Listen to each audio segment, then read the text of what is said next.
So, as we've said, we are looking at agents of transformation, and specifically today, our focus is on the divine agenda. Now, I'm sure for each and every one of us, we have a secret question that we probably sometimes ask.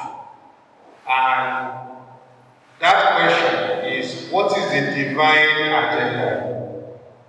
What is God doing in our world? When you look at how meaningless everything is, you are left to wonder, and you will hear people sometimes wondering, like Gideon, when they said, God is with you, he said, if God be with us, why is all of these things happening to us? We gather together, we pray, we do various things weekly, but then we continue to see a world that does not appear to make sense. And behind this we say, there is God. There is a supreme being that sits over there.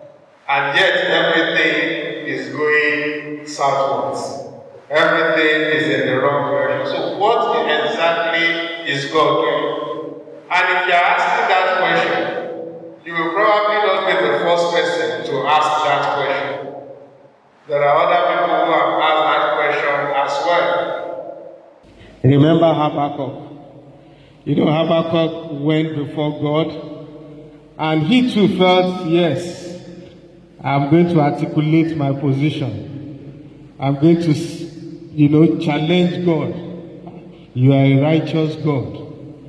Wicked nations are oppressing your people. You sit in the throne in heaven. You see unrighteousness reigning. There is injustice in the land. He said, I'm going to enter in, bring my case before God, ask God, why is all of these things happening? At least in the very least, he expects an explanation from God. Is that not so? So Habakkuk went in, and after he made his complaints, the first reaction that he got from God was one that even told him that whatever he sees happening now, he says it is nothing. That he's going to raise a nation that will even oppress the people more. It was then Habakkuk cried and said, for how long? What is this that you are doing? I believe at that point, maybe God called Habakkuk to the side and gave him revelation. He gave him understanding. And Habakkuk came from that experience singing like someone who, in our own political context, we will have said has been settled. The person who went in as a comrade, who was shouting at Luther, and then he came out and said, you know what? Management is doing very well. You are going to consider that person as somebody settled. And you will not be wrong. Honestly, the world is meaningless. People get arrested. Instead of just being arrested, they get killed in the process of arrest. You are wondering and saying, which type of world is this? People graduate with first class. They graduate with second class upper. You ask them that studying is your way to success. And then they studied. They did very well. They put in all their energy. They were honest in studying. 1 year, 2 years, 3 years, 4 years, no job.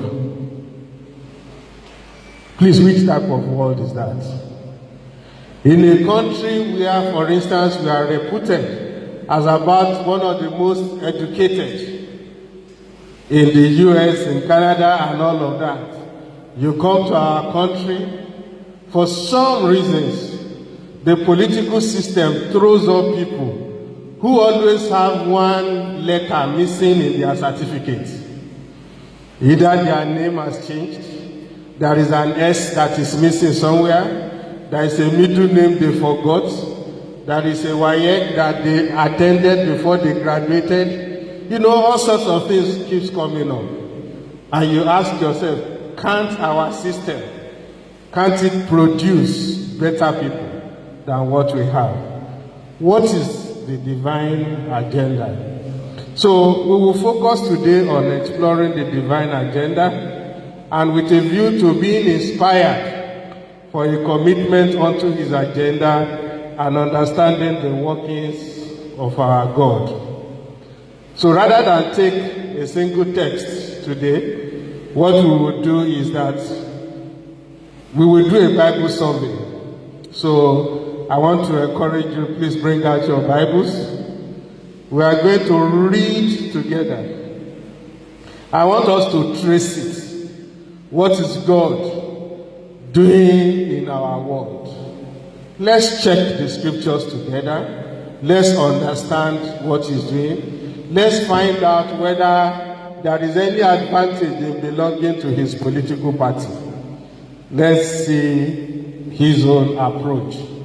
So we'll jointly do that. So as we read these scriptures, I want you to identify the core problem, okay, that will be shown to us, the core problem, and then also let's identify the solution. So the exercise we are going to be conducting, which is jointly, is that we will identify the problem and the response in the passages that we will be reading. Oh, sorry. But I hope you can see, I'll be calling it out. So Genesis chapter 1, from verse 1 to 4.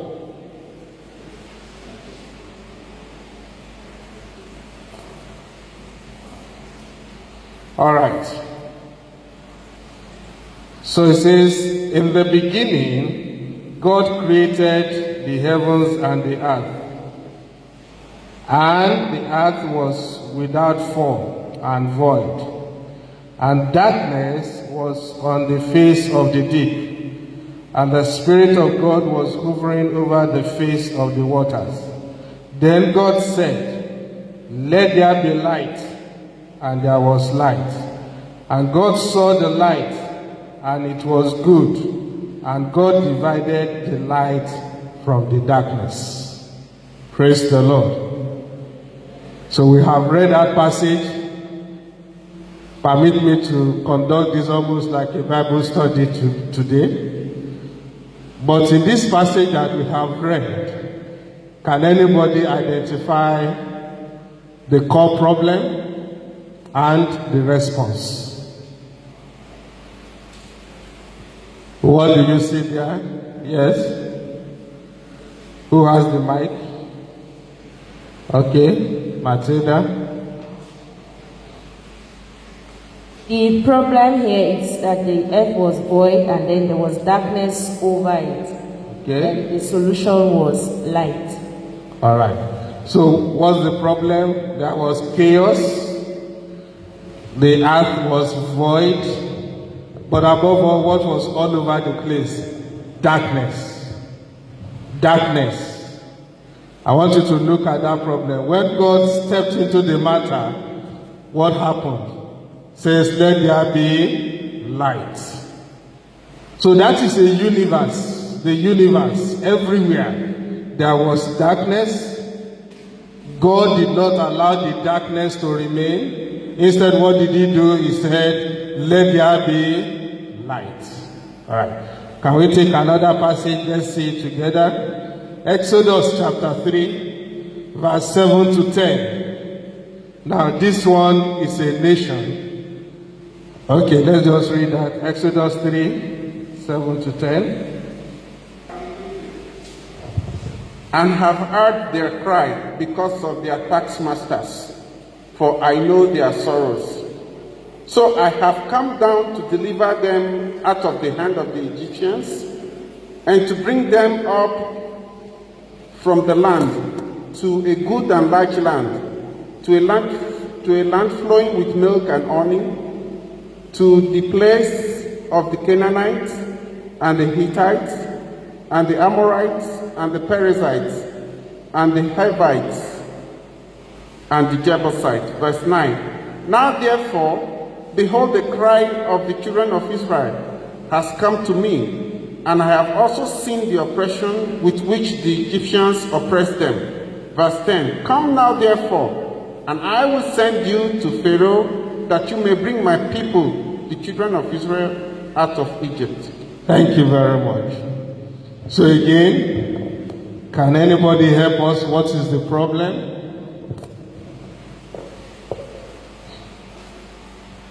Am I testing English comprehension here? Mr. Solomon.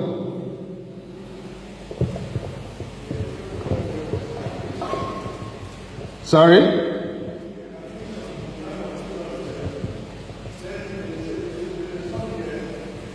Was the deliverance. So when the children of Israel were in the land of Egypt, they were afflicted by the hand of Pharaoh for the Egyptians. Okay, so the problem here was what? Affliction. There was affliction, there was oppression, okay? They were being maltreated. And God said, the cry of the people have come to me. So what was God's response to their problem? Deliverance. He sends deliverance unto them. Deliverance unto them. Okay, so let's note that each time God steps in, He deals with the problem and the situation in order to bring an appropriate solution. I just need you to continue to see that trend. So we have looked at the universe generally. We are also looking at a nation that was under oppression. Now let's look at maybe a small people group, maybe one tribe or something like that. So let's go to Matthew chapter 4. We will read verse 14 to 16. The land of Zebulun and the land of Naphtali, by the way of the sea beyond Jordan, Galilee of the Gentiles.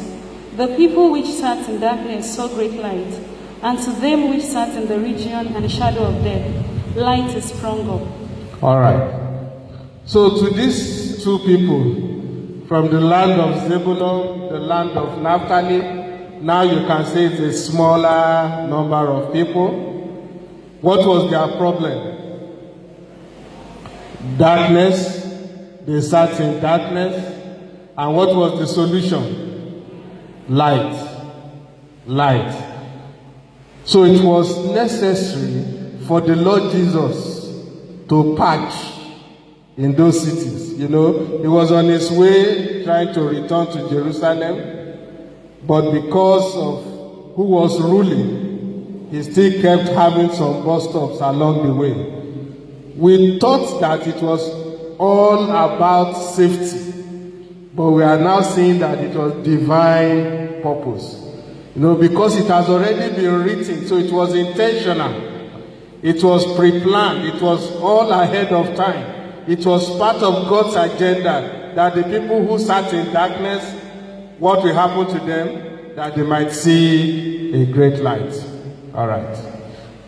The last example now is to an individual. Let's see what happened to her. In just 2 verses, you know, it's a very long story. John chapter 4, verse 7, we compare the state of that person in verse 7 with her state in verse 28. So let's read those 2 verses. Okay, it's been flashed for us. It says, there cometh a woman of Samaria to draw water. Jesus said unto her, give me to drink. A woman of Samaria, right? Now let's go to verse 28.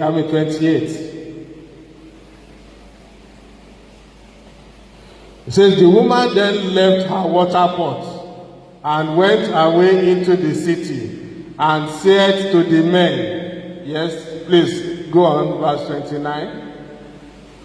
Come see a man who told me all things that I ever did. Can this be the Christ? Can you compare the woman in verse 7 to the person you are seeing in verse 28 and 29? What's the difference?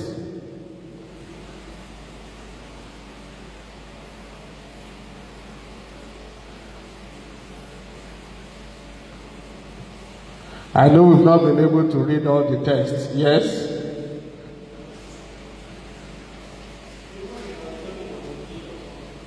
Was in need of something? All right?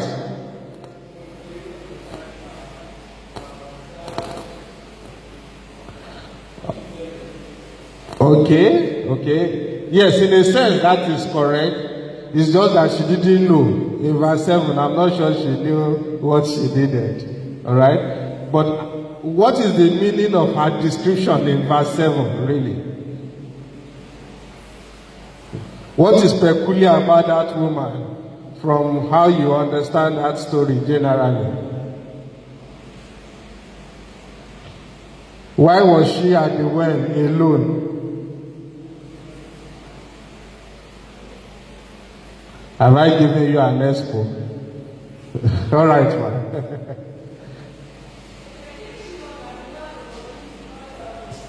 Kind of concerned about what people will say about her, considering the kind of stuff that she was involved with. So she needed to go during the daytime when probably nobody would be there because she was ashamed of it. All right, actually she was an outcast.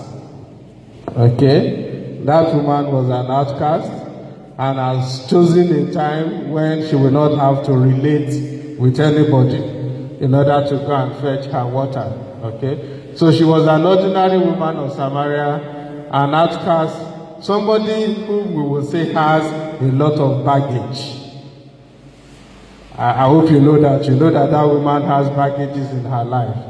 But in verse 28 and 29, what had she become?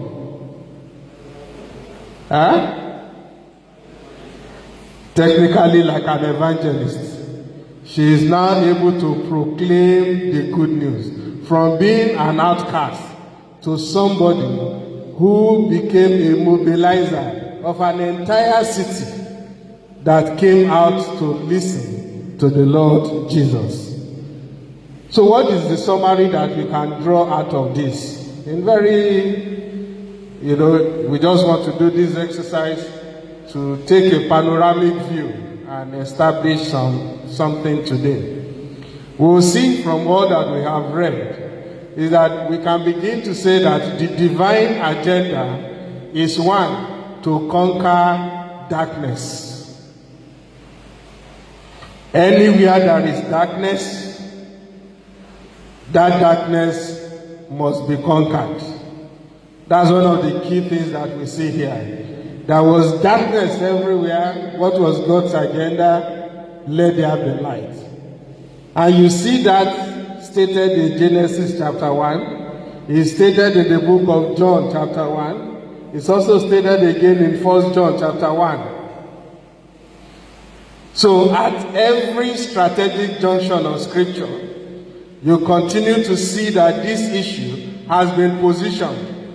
And if you look at where all of these passages are, you could almost say in the beginning, in the middle, and right at the end. That's to tell you the consistency of God with regards to darkness.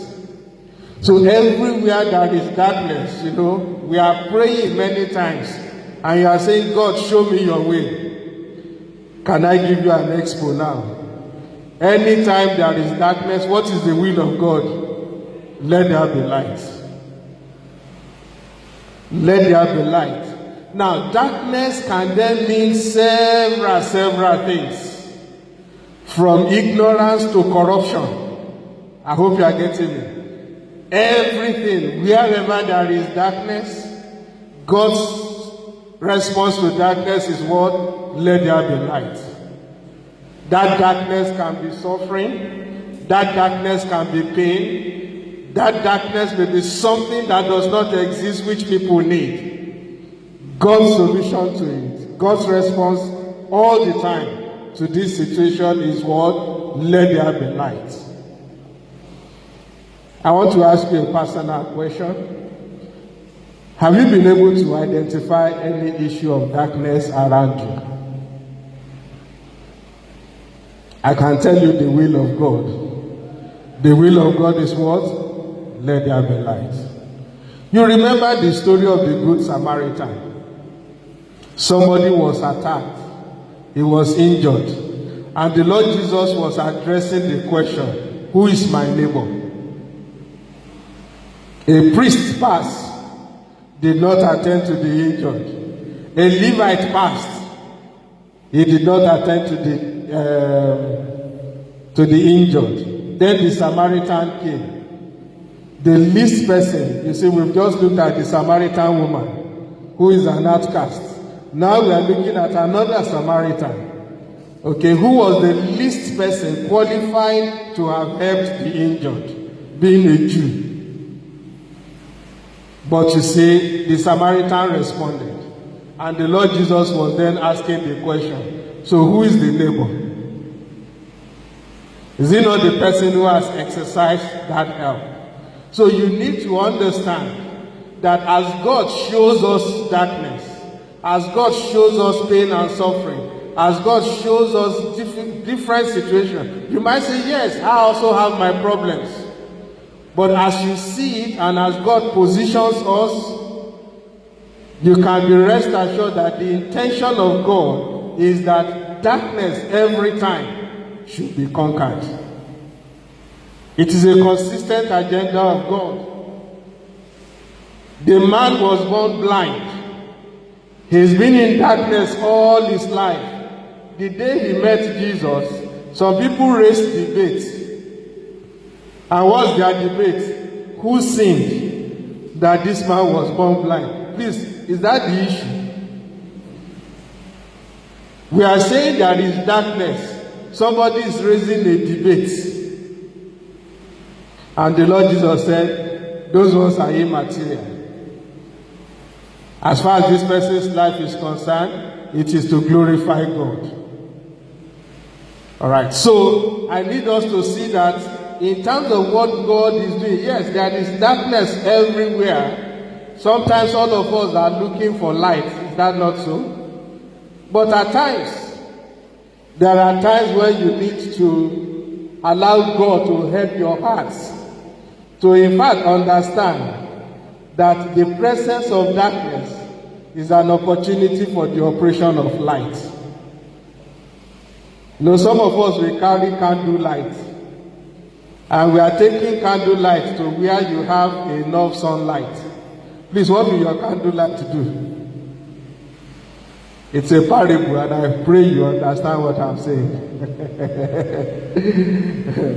But there are times when you have darkness, thick darkness, and what you have, look, this, my phone, okay, they are using it. This phone, and all those ones that people will even call palasa phone.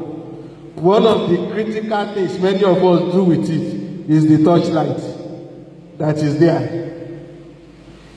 When electricity is gone and darkness covers the whole place, can you imagine how useful those little phones are? So, number one agenda of God is to conquer darkness everywhere. Another thing that we see God doing related is the transformation of lives. He will meet people as fishermen. He will turn them to what? Fisher of men. He will meet people as outcasts. He will turn them into what? Evangelists. He will meet people as crippled. He will turn them to those that are singing and dancing for the Lord. And so he went about doing good. So again, anything that will lead to somebody's transformation, you can be sure that God is interested. So whatever we can do to lift somebody up, somebody has failed school SAT, somebody has come out of a broken relationship, there are different things that make people to be down. Please, what is the express will of God? To transform and not to condemn. Here is a woman, she doesn't even know the number of her husbands anymore. And when she met the Lord Jesus, he was not going to say that that person is not qualified to walk with me. You know, some of us are so righteous, we don't want any contamination. And the opportunities for helping then goes away. So we see again here that God is in the business of transforming lives. We will be dealing with what exactly that transformation is all about in subsequent discussion. But we see here, God is interested in transforming lives. What is another thing that we see God doing? Changing situations. Can you help me tell somebody? God will change your situation for good in Jesus' name. Wherever you are now, it is just a bus stop. God is still in the business of changing situations. The people of Zebulun, the people of Naphtali, they were there in darkness, but that's not supposed to be their perpetual situation. God's desire is to change it. The people of Israel were under oppression. God was going to take them from the point of oppression to a land that is flowing with milk and honey. So, can we, on the strength of what we have read about the children of Israel, can we construct a prophecy for Nigeria? Praise the Lord. I was talking with someone last night, and the person said to me, he said, you know, the system in the United States is very strong. And I said to her, a strong system, I agree. But if you start entertaining some weaknesses in that system, it can make a strong system to go down. After we have discussed that for some time, then the person, it was now the turn of Nigeria. I said, yeah, you believed in a strong system that can never change. Okay? But now from our conversation, you have seen that a strong system can go downwards. If nothing else, coronavirus tells you it's not as strong as it's supposed to be.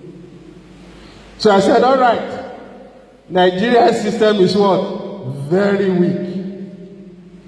And almost looking hopelessly weak. Because if you are going to see, you know, my mom, when she went abroad and came back, she made one remarkable statement. She said, if those in the developed world should stop developing, where they are now, they should just stop developing. Say for 200 years, we will not catch up with them. That is how hopeless it can be. You know, when we paint the picture of our country, for instance, it is indeed very pathetic.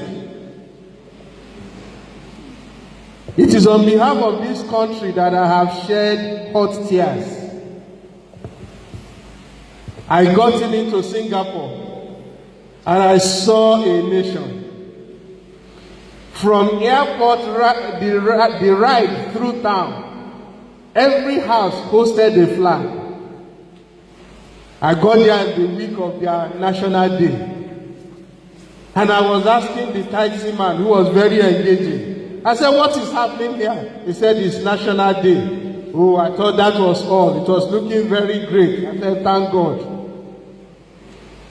Then, I was doing what I went there to do. And after some few days, the real National Day came. National Day was celebrated in the stadium.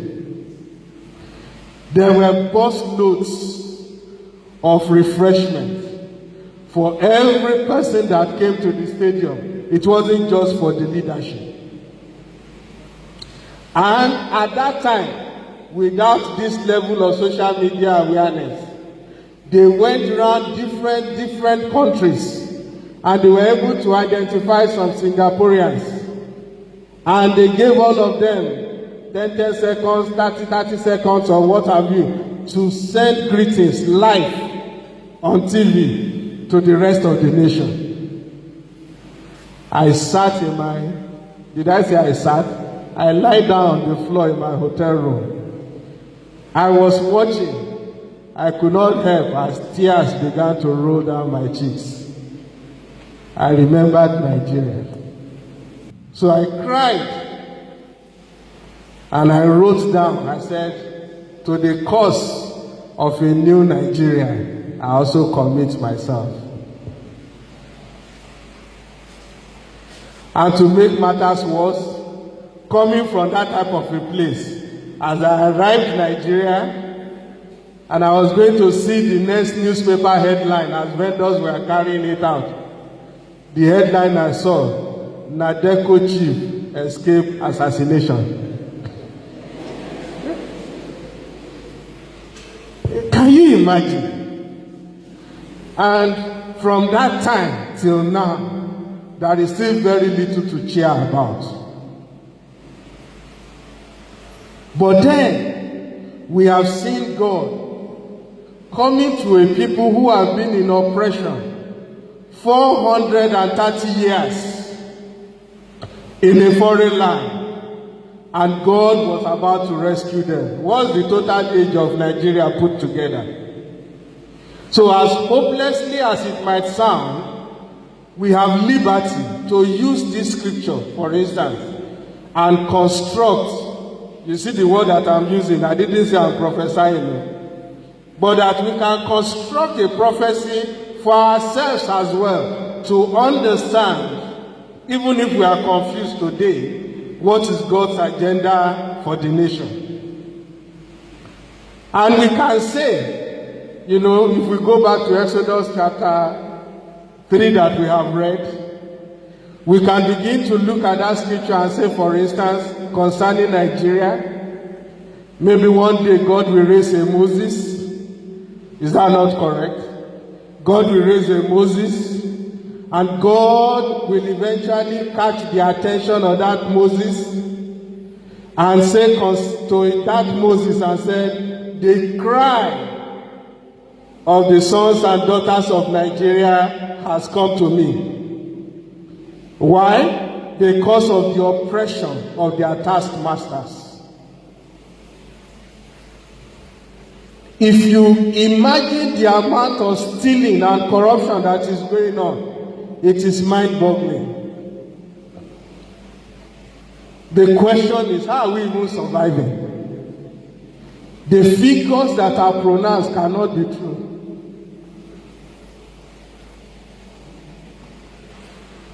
How can one man be stealing in the order of billions, approaching trillions? What do you want to do? You will either acquire constipation or diabetes. Those are the things you can buy with all of that. It's mind-boggling. And the question is, who will deliver us? I don't know. But then, I know that God's agenda is what? Transformation of nations. There has been great nations, we don't hear of them anymore. And there has been nations we almost didn't hear of, we are now hearing of them. So one thing that I have come to understand, there is no situation that is permanent, and there is nothing that is beyond redemption. So God is also in the business of transforming nations, changing situations for his pleasure. And so I'm stating here, let the blackmail of our God by the enemy, let it stop in our hearts. We are Christians, there are certain things we cannot say outside, but there are inner concerns. And one of it sometimes is God really faithful?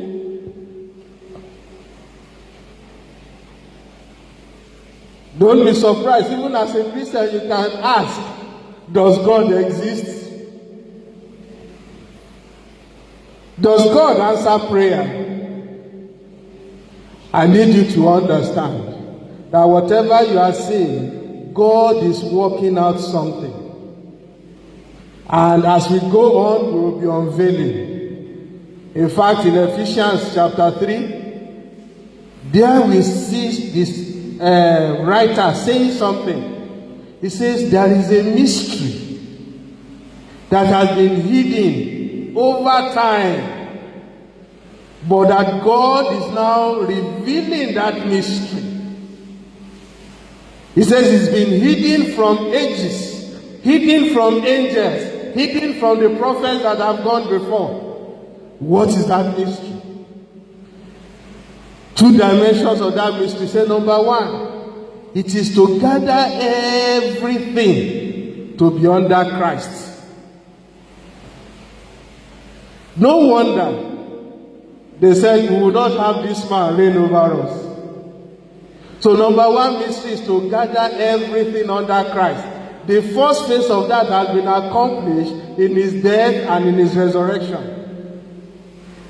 He's just waiting that every other thing will be made to be under his footstool.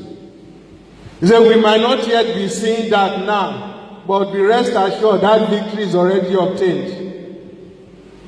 What is the second dimension of that mystery? He says, it is to include the Gentiles in the salvation package. Two things. That we who were a wild branch can be grafted in. And the scripture is saying it is a mystery. So you might be seeing certain things happening as a camouflage, but there is something that God is working underneath. Please understand God. Is it everything that you are doing now? Forget the fact that people have gone to social media, but a very sensible and correct person. Is it everything that you are doing that you are exposing? Proverbs chapter 25 verse 2, it says, the secret things, it is to the glory of God to conceal things, and the honor of kings to search it out. So on the surface, there are all sorts of things that are there covering it, but not realizing that God is working towards his own purpose. That is our God for you. It's just like a seed that you have planted. That seed is in the midst of darkness under the soil, but it's going to come out and spring forth with life. When that is still happening, you will think nothing is happening. Don't be discouraged, brethren. God is at work. Our world God is not confused. Nothing is out of control. The truth is that everything is just working together perfectly. And Nigeria will also turn around to fulfill its own purpose in Jesus' name. So very quickly as I close, who are the instruments that God will use for transformation? We just want to answer that question and then we will close. Romans chapter 8 verse 19 and Matthew chapter 5 verse 13 to 14. Romans 8, 19 and Matthew 5, 13 to 14. For the earnest expectation of the Creator waited for the manifestation of who? The sons of God. Excuse me. Please, who are the agents of transformation? The sons of God. The Creator, if we had time to read the rest of the passage, he said the Creator is waiting in pains. And it is in groaning, in agony, being under subjection, and only doing what? Waiting for the manifestation of the sons of God. If there is darkness everywhere, if there is oppression everywhere, what is the ultimate issue? The sons of God are yet to arise. And I pray that God will help our hearts, and in whatsoever little way we will begin to arise in Jesus' name. Later on, we will be looking at the transformed life, the life that is going to push this type of transformation. What is the characteristics and quality of those lives? We will be examining that subsequently, not today. Now let's read Matthew chapter 5, 13 to 14 from the Message Bible. So listen to what it says. I like the language it has used here. It says, let me tell you why you are here. I hope you see it's very direct. What are we going to read now? Why we are here. Why are we here? It says, you are here to be salt.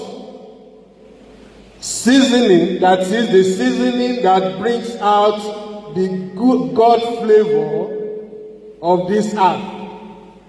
If you lose your saltiness, how will people taste godliness? You've lost your usefulness and will end up in what? Can you scroll next? Oh, you will end up in the garbage. All right. Okay. So you will end up in the garbage can. So why are you here? Can anybody answer that question? To be salt? Can we take the next verse? Here is another way to put it. You are here to be light, bringing out the God colors of the world. God is not a secret to be kept. We are going public with this, as public as a city on a hilltop. Can you imagine that? Very, very straight questions and what? Straight answers. What's the question? Why are we here? And we are dealing with who will be the instruments of transformation. It is the sons of God. It is the sons of God. It says, the reason why we are here, look, if heaven is the only business, I think I've illustrated it here before. We need two angels. The angel of light that is preaching the gospel, and the angel of death that kills people. So the angel of light will be pursuing you up and down, up and down, up and down. And then the angel of death will be monitoring. Immediately you give your life to Christ, what should happen? The angel of death should just strike, dagger, and you go to heaven. But why are we kept here? The scripture says the heavens, even the heavens of heavens, belong unto God. Psalm 115 verse 16. But the earth has he given to the children of men. So God has placed us here as his agents of transformation. And it is the desire of God that there will be light in this world. It is the desire of God that lives will change. Can you hear the Lord Jesus speaking? He said, the Spirit of the Lord is upon me, because he has anointed me to do what? To preach the good news to the poor, to bind up the brokenhearted, to comfort those that mourn, to give beauty for ashes. That's the Lord Jesus speaking. He said, this is the mission that I have come to fulfill.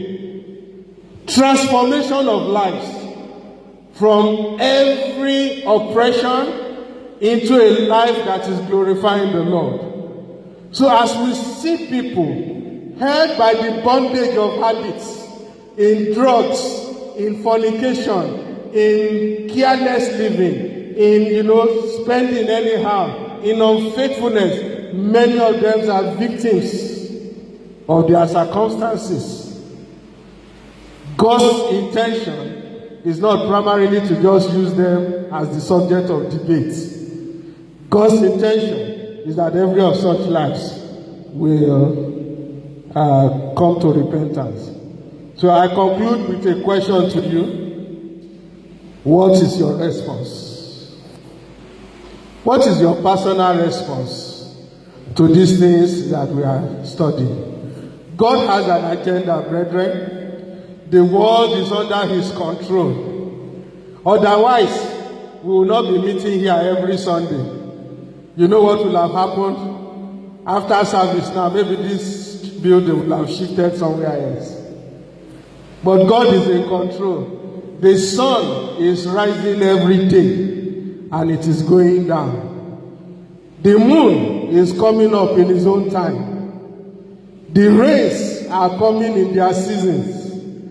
The rainbow, they show in heaven to remind us the covenant that God has with the earth.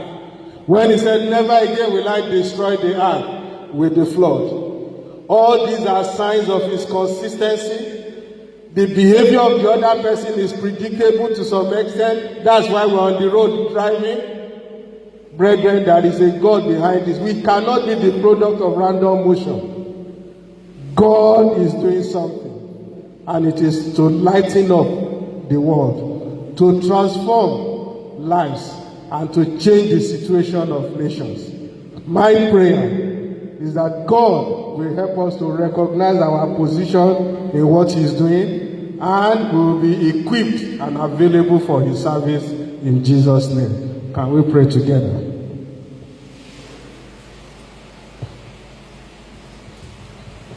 Can we thank God for his purpose and his mission in our midst?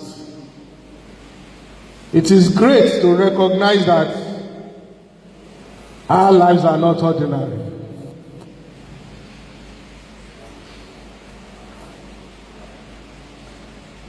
Thank him for what he's doing. You might not see it. That was why Habakkuk could come out and say, although the fig tree will not blossom, although there will be no olive in the barn, there will be no corn in the barn, there will be no vine, no wine. Even if this is the exchange rate of the naira, yet I will rejoice in the God of my salvation. He has come to understand that the parameters by which he was judging God were not the real parameters. God was working out something. Can we begin to thank God and say, God, I know you are working out something. For Nigeria, you are working out something. For my institution, you are working out something.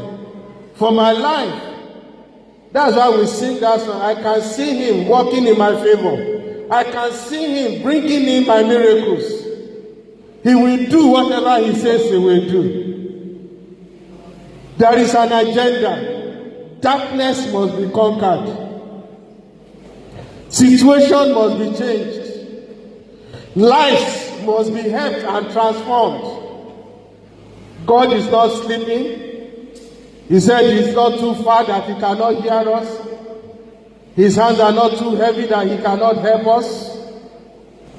God is working out something. Can you thank God for what he's doing? I just say, Lord, pass me not. You said Gentiles will come into your light. We pray, Lord, that the vehicle of evangelism, of ministering the word and bringing people into your kingdom in genuine repentance, send your revival to us, Lord, in Jesus' name. Thank you, blessed Father. As we go this week, Lord, we commit ourselves unto you. Undertake for us in the course of this week. To you be glory and honor, for in Jesus' name we pray.